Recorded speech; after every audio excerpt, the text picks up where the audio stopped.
Hello,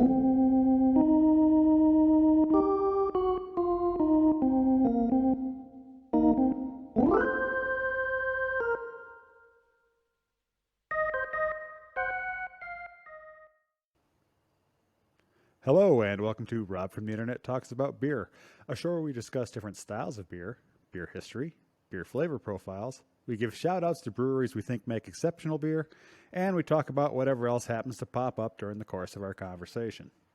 I'm Rob from the Internet. Let's talk about beer. All right, so joining me today is Joel Geier. Joel, if you could tell me a little bit about yourself and how you got into craft brew. Yeah, so my name's Joel Geier, better known on social media channels as Brewery Travels. And I guess I got into craft beer via my dad, growing up in rural Wisconsin, rural Iowa, especially, back 90s, early 2000s. Craft wasn't big, but my dad, instead of having, most people had, cheap light beers, macro, and my dad always kept Kugel's Creamy Dark and Sierra Nevada Pale Ale in his fridge. And so he always kind of, preached to me about he always liked to enjoy his beer, the taste of it rather than just drinking it for the alcohol consumption. And I actually took that to me when I went to college, kind of, but once I turned 21, my college roommates would go buy, a 30 rack of Keystone or whatever was on sale at the grocery store. And I would go do a pick six or a variety pack from a brewery and just try a bunch of different stuff. And once I kind of got a little bit older, I started visiting breweries, and then I started keeping track of visiting breweries. And that kind of spiraled from just kind of a little hobby into a full-blown obsession, essentially. And my wife has worked now. This is her second stint working as a travel nurse. And so we've lived all over the country, which has enabled me to visit a lot of awesome breweries and share their stories on social media and write about them on my website. And just recently, I surpassed visiting 700 breweries across 43 states. Awesome. So it's just something that I really love doing. And like I said, each brewery is very unique. And so being able to visit them and take in the beers that make them special and the taproom atmospheres and the people behind them, it's just something that is really, really awesome. And looking forward to being able to talk about one style in particular that I've really been enjoying for the last year or two that's become one of my personal favorites. So Awesome. So when you're not traveling to different breweries, what do you do? well, currently I'm a stay-at-home dad while we're traveling the country. I have a degree, I have my master's degree in nonprofit management, so that's technically my, typical career path. But yeah, right now we're traveling. She'll be 3 in November, and then we also have a soon-to-be 5-month-old son. So one girl and one boy. So I have my hands full at home, certainly, while my wife is working, and we're traveling the country. So it's not your typical, family environment per se. I don't think not a whole lot of people bounce around every few months living somewhere new. We're technically from Milwaukee. We own a home there. That's where we both went to grad school. We plan on living in Milwaukee long term once we're settled down. But we love the travel lifestyle. We did it before we had kids, and now we're back out doing it again. We're currently living in Baltimore, which is actually where the beer is from tonight. So looking forward to sharing some of that. But yeah, so just a little Excellent. Excellent. Well, my hat's off to you being a stay-at-home parent of any type, mom, Yeah. dad, whatever. It's a tough job, and it's one that doesn't get as much recognition as it really should. So, congratulations on being a stand-up parent and being at home with your kids. Well, thanks. I appreciate that. But yeah, I mean, and on the flip side, I obviously love doing that, and that's the biggest thing. And just traveling in general has been a super big blessing. But uh, another thing is it does allow me to visit a whole bunch of breweries. And if I wasn't doing this, obviously, I wouldn't be able to, share as many awesome brewery stories. So that's the other Right. side of the coin. Right. All right. Well, tonight we're going to be, or today, depending on when you watch this, it's nighttime for me right now. So whenever you watch this, we're going to be talking about Hellis lagers today. So Yes. I have one that's local to me here near Toronto. It's from Muddy York Brewing. It's called Gaslight Hellis, and it's a fantastic example of the style. And what And have you got? it's called Everything All the Time, and it's from Diamondback Brewing, which is, like I mentioned, here in Baltimore. So it was the first brewery that I actually visited in Baltimore, and I went back the other day because for some reason I was having trouble where I'm from Milwaukee. There's normally a lot more options for the Hellis Lager, but I was struggling to find one. But I knew that they made one, so I actually went back to the tap room and picked up a 4-pack. So this was not one that I had tried when I visited. So I'm looking forward to giving it a go. Awesome. Well, for people who don't know, Hellis is your poster child, or the epitome of a beer for people who love beer flavored beer. If you're looking for the ultimate, it tastes like a beer that everyone thinks the beer should taste like, this is the style for you. So it's very malt forward, but it balances the sweetness from the malt and the body that it gets from the hops that it uses with a restrained bit of bitterness. It's been said by a lot of people who are smarter than I am that making a Hellis is the equivalent of taking a master class in restraint, subtlety, and drinkability. It makes it an enduring and difficult style of beer for brewers to master. Yeah, you can't hide your mistakes the same way in like a double fruited sour or a milkshake IPA or pastry stout. You're not able to throw in other additives and flavors that sometimes mask little intricate mistakes that are in there. Yeah, and if they're following a true German Helles style recipe, they're going to try and stay within the German purity law. The German purity laws to keep it as simple as possible. And it's one of those styles that when it's done right, it really reminds you that sometimes the simplest styles of beer can be the most rewarding styles of beer to drink. So absolutely. And I feel like that's one thing, when I talk about my craft beer journey, I still do enjoy occasionally some of the stuff that has, the more additives, like I mentioned, pastry stouts or fruited sours, some of the hazier IPAs and everything, but I still enjoy getting those in flight sometimes. But when I'm at home drinking now, especially, I prefer the more simple, lagers and, things that are just more clean, crafted. You mentioned the drinkability, things that you can just sit down and enjoy, the beer flavored beer, as you put it. Yep. So, and I think it's maybe because I have tried so many things in all my travels that sometimes just sitting down with something more simple is enjoyable. But I've kind of come full circle on that I went from wanting to try everything and anything to, yeah, I think I'm just going to have a lager tonight.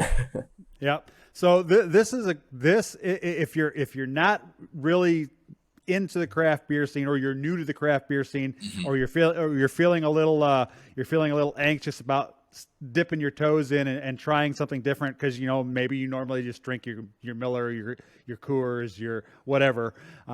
This is a great style to start with because it's not so far off the path from what you normally have if you're one of those people that drinks a lot of macro beers, that you're not going to get scared off by it, but you're going to notice it has a lot more depth of flavor than those beers, because those beers, typically the macro beers like your Miller, your Coors, your Molsons, what have you, they're crafted to be enjoyed really cold so that they're just really refreshing and quickly. Yeah, they're not designed to have a whole lot of flavor punch to it, whereas something along this style that's a craft brew that's in this vein is designed for both. It's designed to be enjoyed while it's cold, but not too cold, and it's designed to give you flavor without being overwhelming.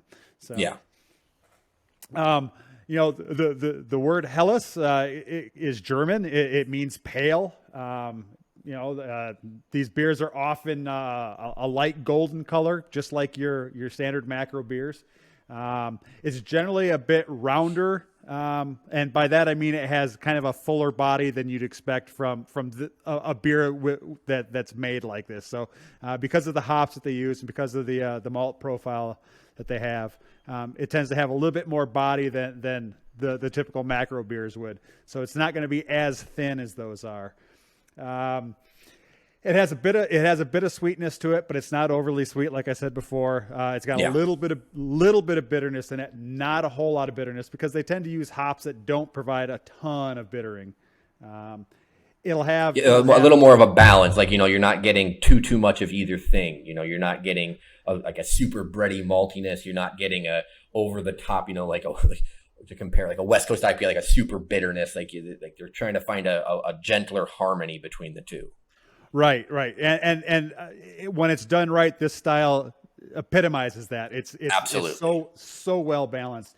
You know, the malt character is typical to the pilsners and lagers. It's got that kind of bready kind of flavor, flavor profile, but also that kind of breadiness to it. Like when you smell it, it smells kind of like fresh baked bread. Mm-hmm. You know, and it's great with light dishes like salad or fish, clams. But it's also good with other things like, you know, one of my favorite things to have a Hellas lager with is like samosas. Mm-hmm. You know, it goes well with those because it'll help cleanse your palate when you're eating things like that. Well, and it's one of those things that you can sit down and you could be drinking it with, like a special meal or on a different occasion or anything. But it's also a beer that you can sit down and enjoy with a pizza while you watch the game too. You know, Yeah. it's a very, it's a beer that allows you to kind of best of both worlds kind of thing when it's done properly. When it's done properly. All right. Well, enough talking. Let's do some drinking. I was going to say here, I can hold up to the mic, get a nice sound effect. Oops. There we go. There you go.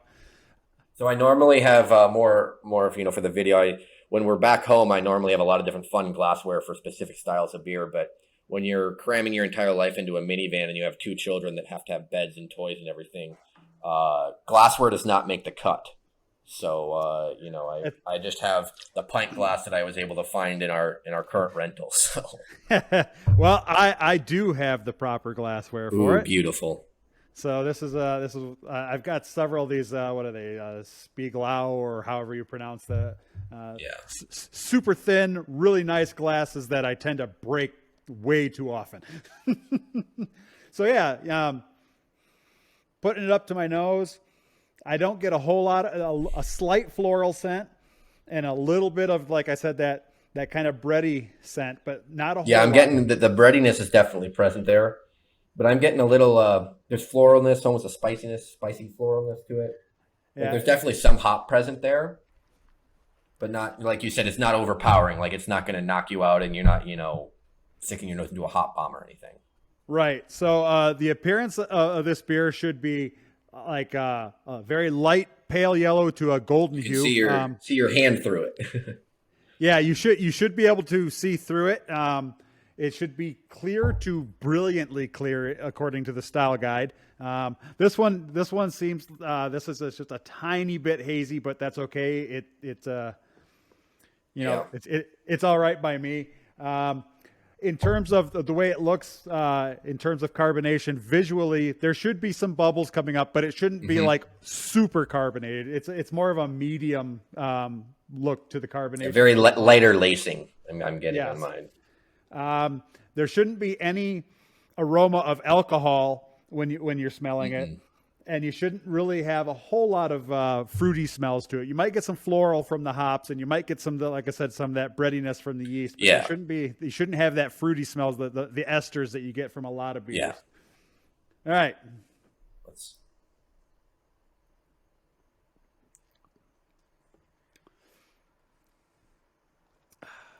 So, initial sip.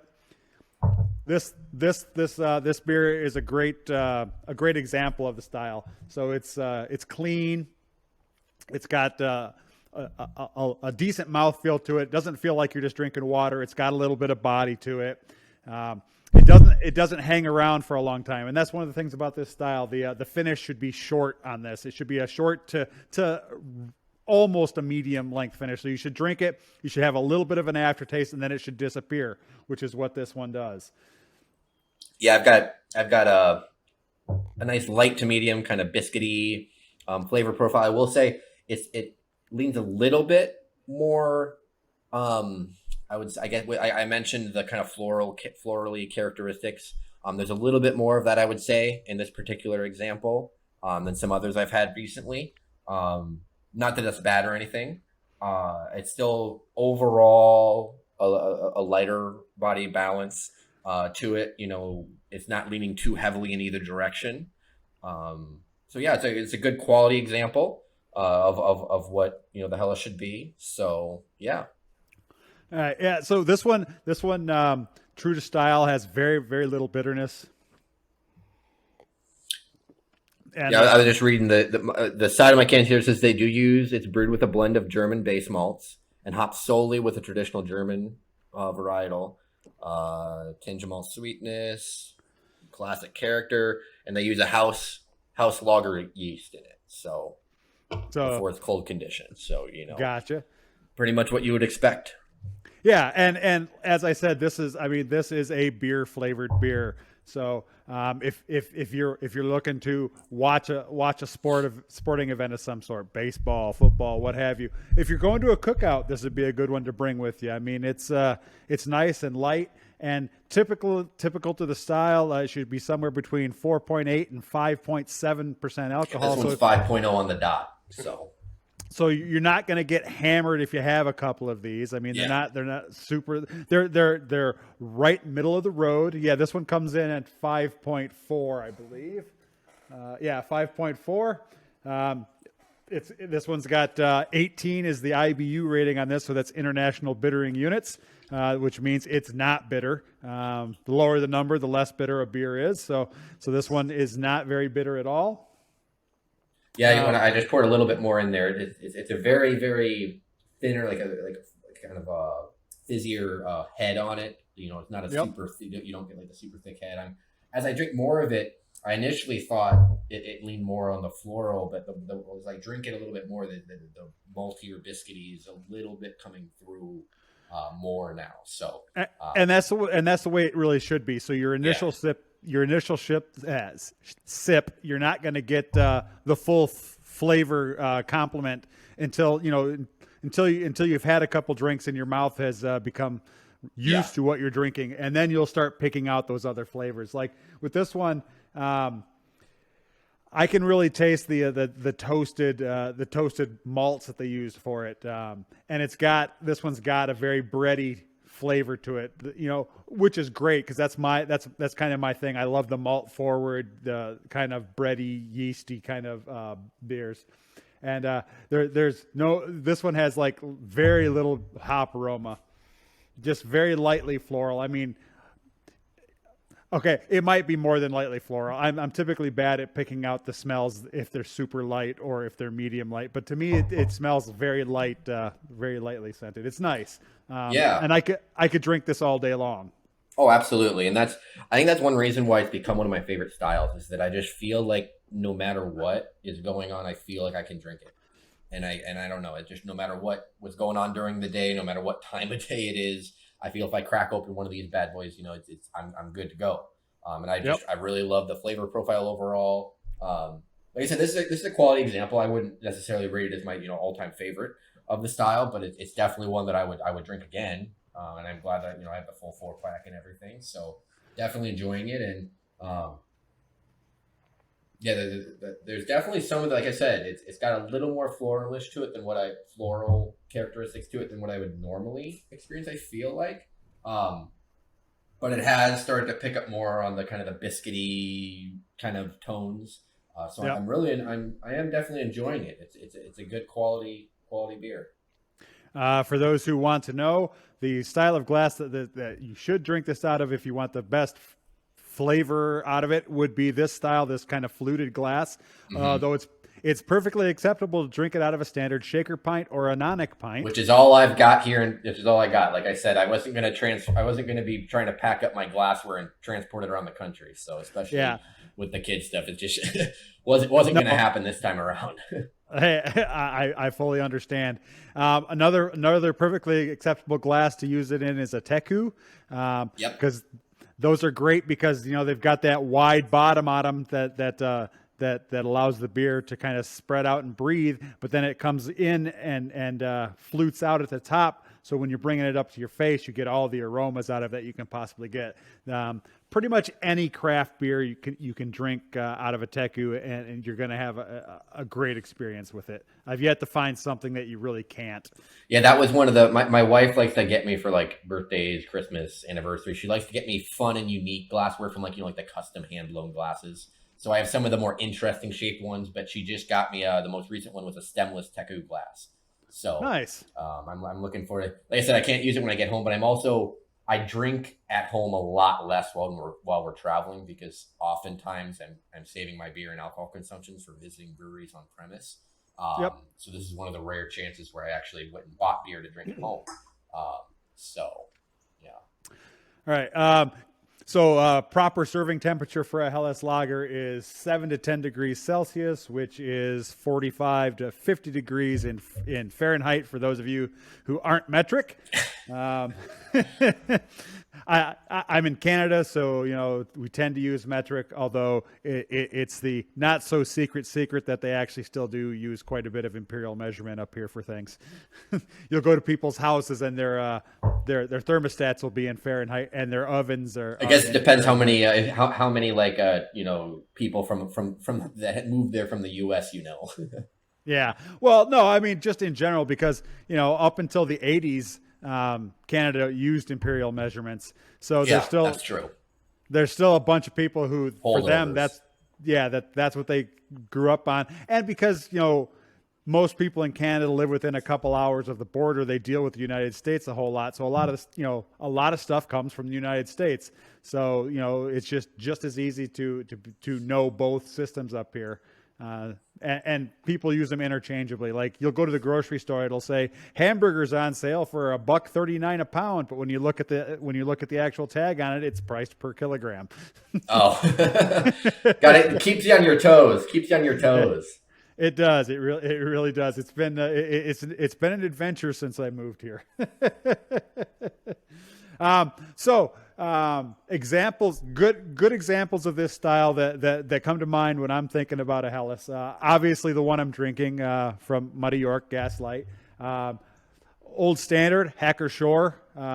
They make a Müncher lager, which is a Munich style Hellas lager, which is great. Locally here, there's Wellington. They make one that's just called their Hellas lager. Keep it simple. And then there's another one in the Toronto area that I've only had it once, but I remember that I liked it. It was a brewery called People's Pint, and they made one called Hellis Island. Yeah, I was going to say, this is one of those beers that I think you often see kind of used in, the name is used in like the beer name, where, it's a play on words because of, in American, it sounds spelled, it sounds slightly like the word hell. So, it's, you see like a heaven or Hellas kind of thing. Yep. So I think that this is one of the styles that is very easy to have that kind of beer fun with the beer name, I guess you could say. Yes. Well, and I've been to a few different breweries that actually had one that they called Hell's Yeah. Yeah. Oh yeah. Yeah. I think I've definitely, like you said, I've seen that more than once. I feel like. Yeah, I've seen it at several craft breweries, and it is one of those styles that because of the name, they like to play with it quite a bit. It's it's a great summertime beer. It's a great, I would say it's more of a summertime beer for me, but it is a great year-round beer if you're really not into all the other styles of beers. Anybody who's watched this show knows that for me, stouts and porters are my go-to, and I drink those year-round, even though most people would tend to say that those are cooler weather beers. Yeah. Well, and that's one thing. This is a beer that I would drink year-round. And like I said, I drink most styles, pretty much whenever I feel like it. There are certain ones that feel, a pumpkin beer feels best when it's being drinking in September and October, or maybe November. But otherwise, it's something you just got to join. By the way, I was looking down, I was going through my notes. I was curious. I did just have a beer that I actually a Hellas lager that I really enjoyed at a brewery here in Maryland, Hysteria Brewing, and it was called Oh Hellis, yeah. So I when you said that, I was like, okay, I'm pretty sure I just had one actually. So I had to go and find my notes, and yeah, that was literally just happened. So how long have you been in Maryland? We got here just about a month ago, and we'll be here in little ways into October. So just under 2 more months here, and then we'll kind of see where we go after that. Got some ideas, but kind of still up in the air a little bit, which is part of the fun of traveling is, sometimes you don't necessarily know where you'll be at in 3 months, you don't know where you'll be living, but we'll kind of wait and see. And we enjoy. That's part of what we enjoy. We kind of enjoy having to go with the flow and not exactly knowing where you'll be. Because last Gotcha. time we traveled, we lived in several places, and a couple of them were places that we didn't necessarily envision when we started traveling, and we ended up there and ended up really enjoying it. So that was a lot of fun. Cool. So you said you've been to 43 different states? Yeah, so I've been in 49 states, but I've only been to breweries in 43 of them, and also DC, which isn't technically a state, I guess, but maybe it It's will not be a at some state, but point. Yeah, maybe at some point it will be. Who knows? But anyway, I still so on my website I've got 43 states plus DC. But yeah, so I'm going to be adding another state here pretty soon. I've only driven through Virginia, and we're going to be going down to Richmond for a couple nights. So I'll be adding that to my brewery repertoire, I guess you could say. And Richmond's got a great beer scene. For those that don't know, there's a lot of really great breweries down there. So I'm looking forward to checking them all out. awesome. Awesome. So yeah, now, whereabouts in Maryland are you located? Are you near Baltimore or are Yeah, you? we're living in Baltimore. In fact, we're living literally half a block from Camden Yards, the Baltimore Orioles stadium. Like I walk out my door, and the stadium's right across the street. So Gotcha. it's pretty neat, and yeah, it's been fun. I just went and hit up a couple more breweries here in Baltimore today, actually, and been enjoying the local scene, finding some good beers. It isn't quite as in terms of the number of breweries. It's not as robust as some similar sized metro areas, I would say. But there's definitely still plenty of quality spots. And one thing that's interesting about Maryland is that in the area surrounding Baltimore, within 30 to 40 minutes, there's several farm breweries, like breweries on actual working farms. Um, Yep. and because when you think of Maryland, I don't people would think of the Midwest where I'm from, as being more, farmland, but there is a lot, here in the Mid Atlantic, a lot of farmland stuff too. So there's quite a few farm breweries that I'm looking forward to hopefully checking out. And we just went up to Philadelphia for a weekend recently, and that was a lot of fun, a lot of good beer up there. And going to go down to DC soon as well, and also go to the Nice. coast. So hoping to get to Dogfish Head because that's not too far away there in Delaware. Yep. That's one of the big names. I always like to be able to visit some of the, I've been to Sierra Nevada, and like Russian River and Boston Beer Company. Some of the bigger names per se that kind of are fun to visit. But yeah, Right. Right. Right. Awesome. Yeah, I've actually I've got friends that live in Maryland, and oh yeah, I've been there. I've been there a couple times, but the last time hmm my wife and I were down there, we were down there for I think we were down there for a week, and we hit up several craft breweries, and one of them was a farm brewery, and it was absolutely yeah. What do you fantastic. remember? Which one? I don't. I was trying to remember the name, but it's I think it's in Olney. I think is the name of the town. Okay, Olney, Maryland. So, yeah, and it was great. I mean, they had I think they had 8 or 9 different beers on tap, and they had you ordered your beer inside, you could take it outside and sit at the picnic tables and overlook fields and stuff. It was really nice. I always really enjoy those. I recently earlier this summer I took a trip down to Austin, Texas with my dad, and one of the big brewery down there is obviously Jester King, and they're out on their own farm. They've got a huge plot of land down there, and they've got their goats, and they have a huge hop field where they're growing their own hops, and so that's always really neat. I always love when the breweries that are actually growing some of their own ingredients. That's really neat, and I think in some of the cases for these farm breweries, that is what is happening. But I do growing up in, like I said, rural areas. I'm now, living in metro areas all the time, different metro areas, but it's nice to go back to my roots kind of thing. And being on a Yep. farm is just such a different atmosphere than your typical brewery because so many breweries, they're in, in old industrial buildings or they're in a business park, somewhere. So when you're out and you have this big plot of land and, it's so cool to actually be able to enjoy nature while you're also having the beer too. Yeah, yeah, and there's a farm brewery that's about 15 minutes from where I live, and they grow their own hops. And this year they were, I think it was this year, maybe it was last year. The whole pandemic time Yeah. is in a warp. The last time we were there, we were talking to them. They said that they were going to start growing their own malts. So they were going to Oh, have their own, interesting. they're going to have their own grains and they're going to use their own hops and make more of their own stuff that way, which I think is fantastic. I mean, the more that they can do and the more that they control, the better their beer is going to be in the long run. I always love when I visit a brewery and they use a lot of local ingredients, even if it's not. If you're not a farm brewery, it's very hard to have all your own ingredients. But if you're using ingredients that are at least made locally, I always really appreciate that because I feel like you're actually getting a taste of the region. You're not just having stuff shipped in and made there. That's one thing that I think makes it more personal when you're visiting these smaller breweries is they're able to have these partnerships with local places where it's like, well, we made this raspberry weed and the raspberries are from a farm 15 minutes away. So that kind of stuff is stuff that I am really drawn to personally. Yeah. So we have the benefit of where we live. We're about an hour from the region of Canada where all the stone fruit and the wineries happen to be. Oh, okay. So there's a local brewery called Nickelbrook that makes they make a Berliner Weiss with raspberry called Uber Raspberry, and they get the raspberries locally, and then they make it they'll make an apricot one, and they get those from the region. Yeah, and they make a barrel aged stout that's aged in Pinot Noir barrels. I love the wine barrel aged beers, especially sours, because you don't see them very often. But when they're often done well. I remember one of the first ones I had was at Russian River, which is Sonoma wine country, and that was just immaculate, just so well done.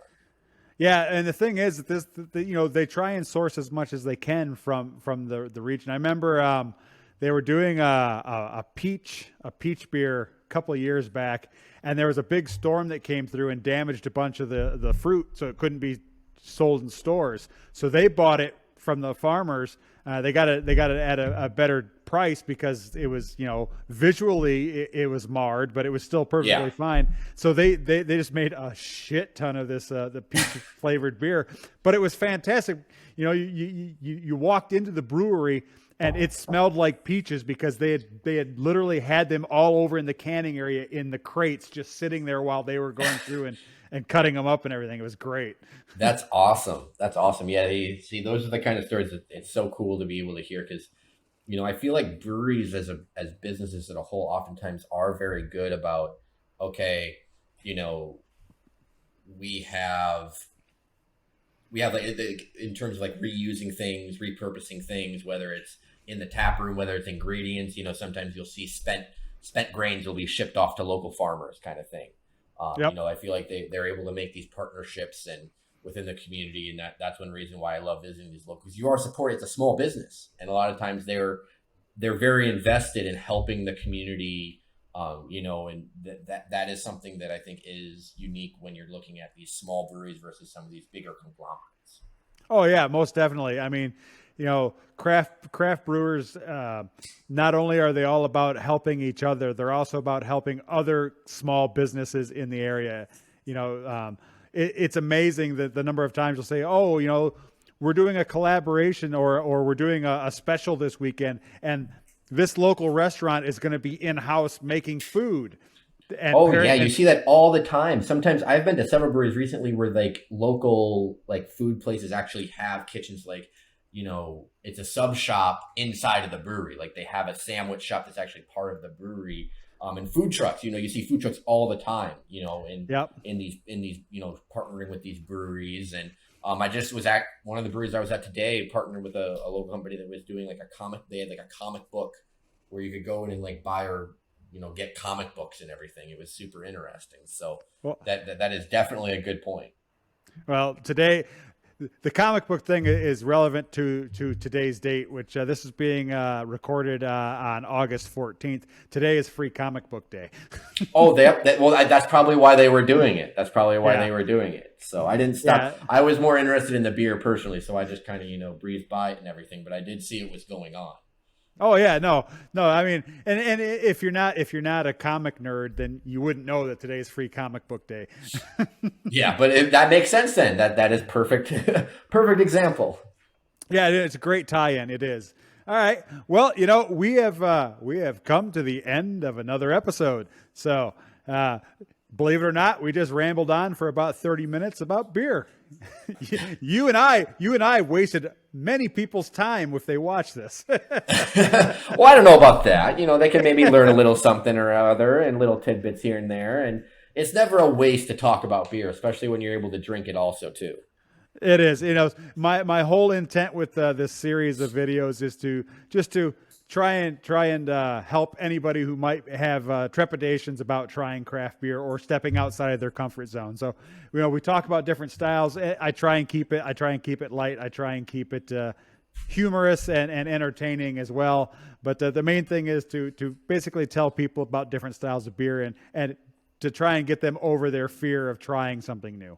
So and that's great. I mean, education is a big part of it. I mean, I feel like craft beer drinkers, there's new craft beer drinkers every day. And so, teaching, if someone stumbles across it, the more people that you're able to kind of influence in that manner, the better. Yeah, exactly. So, I joke around and say, oh, well, we just wasted 30 minutes, but we didn't really waste anything if it helps one person out there. Absolutely. Exactly. All right. Well, so this is the end. I'd just like to say cheers, Joel. Thanks for being on. Cheers, Rob. Yeah, it was a lot of fun. And if anybody wants to follow with the journey, I'm Brewery Travels on Twitter. I'm Brewery_Travels on Instagram. And I've got a website, thebrewerytravels.com. And there's actually a fun little interactive Google map where you can go and click on any of my brewery visits on a little map of the country. So I'd reach out to me. I'd love to hear from you, answer any questions, talk about beer, meet up, whatever the case may be. Always enjoy connecting with other beer lovers.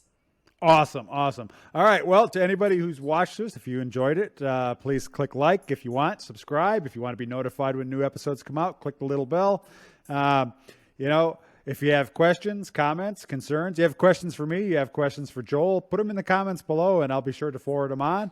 If you have a suggestion for a style of beer you'd like us to talk about, please leave that as a comment as well. I'm always open to discuss things. Even if it's a style I've already discussed, we'll come back and we'll get another person to talk about it so we have a different perspective on it, because everybody's flavor palette is different. Everybody's perspective on how a beer tastes is different. Well, and they'll probably have a different beer. Like I said, we had two different Hellis lagers, and they were not the exact same beers. And so if you have somebody else on, they'll have a different example of that style as well. All right. Well, so until next time, everybody, thanks for watching, and we'll see you later.